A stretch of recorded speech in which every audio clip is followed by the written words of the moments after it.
தற்போது நம்மோடு ஜேசிடி பிரபாகர் அவர்களும் இணைப்பில் இணைந்திருக்கிறார். சார் வணக்கம்.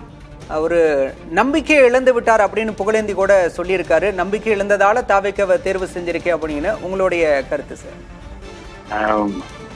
அன்பு நேயர்களுக்கு என்னுடைய புத்தாண்டு வாழ்த்துக்கள். மீண்டும் தமிழகத்தில் நல்லாட்சி நடைபெறும் என்கின்ற நம்பிக்கையோடு புரட்சித் தலைவர் அவர்களை முதலில் பார்த்தபோது என் மனம் எவ்வளவு மகிழ்ச்சி அடைந்ததோ அதே மகிழ்ச்சியை இன்று நான் தளபதி விஜய் அவர்களை சந்தித்த போது எனக்கு ஏற்பட்டது.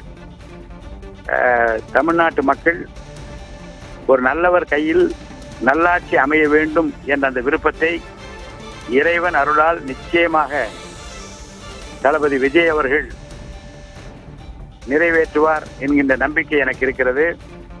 ஒரு அமைதி புரட்சி தமிழ்நாட்டிலே நடந்து கொண்டிருக்கிறது.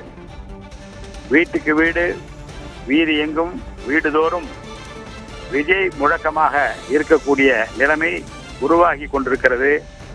அவர் தலைமையில் தூய தொண்டு உள்ளத்தோடு கூடிய ஒரு நல்லாட்சி மலரும் என்கின்ற நம்பிக்கை எனக்கு பிறந்திருக்கிறது.